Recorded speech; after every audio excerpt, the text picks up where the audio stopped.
Shin kun taɓa jin labarin wani abu wai shi Dannau? Dannau ko kuma yadda muke faɗa a yaren likitanci sleep paralysis condition ne da ke affecting mutane da yawa, wanda mutum zai iya tashi daga bacci amma baya iya motsi, wani sa'in ko numfashi ma baya iya yi. Wasu mutane har hallucination ma wato suna iya jina-jina ko kuma su yi gane-gane. Zai iya faruwa da mutum idan mutum zai je bacci ko kuma idan mutum ya tashi daga bacci. Sannan yana iya lasting from a few seconds up to a few minutes. So sleep paralysis ko Dannau is actually not uncommon. In ka cire mutane 10 a cikinsu mutane 4 suna samun matsalar nan from time to time. To shi me Dannau din, wato shi me sleep paralysis din? Wato baccin mu makarin kanshi in stages yake zuwa. Akwai abin da muke cewa REM sleep, sannan akwai abin da muke cewa non-REM sleep.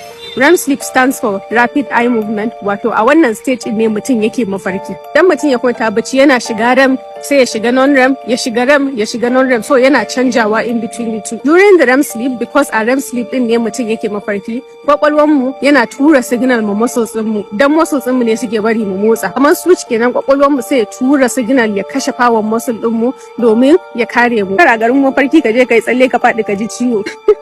Anyway, kamar yadda muka gama bayani, during the REM sleep, kwakwalwarmu yana kashe power muscle ɗinmu saboda ya kare mu kar mu motsa mu je mu ji ciwo. To idan mun zo tashi daga bacci ya kamata kwakwalwarmu ya gano mun zo tashi, sai ya koma muscle ɗin ya kunna power domin mu iya motsi in mun tashi. Amma wata rana akan samu matsala yanda shi brain ɗin baya kunna muscle ɗin in time. Sai kaga mun tashi amma bai samu ya kunna muscle ɗin ba, sai mutum ya tashi, mutum is aware of surroundings ɗin shi amma baya iya motsi. Can be a very scary experience. Wata rana har numfashi mutum baya iya, sai ji kamar an ɗaura nauyi akan zuciyar shi. Duk haka saboda brain ɗinmu bai kunna muscles ɗinmu bane lokacin da muka zo tashi.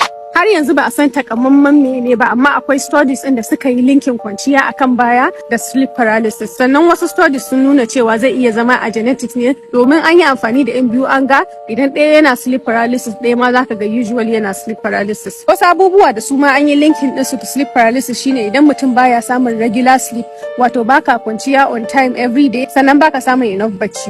Sannan an yi linkin caffeine da alcohol ma to sleep paralysis. And then lastly, wasu mental problems kamar stress ko depression ko anxiety ko PTSD duka, wato post traumatic stress disorder kenan, duka an yi linkin ɗinsu to sleep paralysis. Babu cure for sleep paralysis, amma akwai abubuwan da zaka iya yi domin kai preventing. Number 1 shine an yi recommending ka kwanta a gefe, kar ka kwanta akan baya. Number 2, ba alcohol ko caffeine kafin bacci. Number 3, ku yi making sure baccin ku is regular. So idan ka saba kwanciya a wannan lokaci, ya kamata ka ci gaba da kwanciya a wannan lokaci, sannan ka tabbata ka yi enough bacci at least 6 to 8 hours. And then lastly, rage wuta ko noise during bacci shi ma yana taimakawa.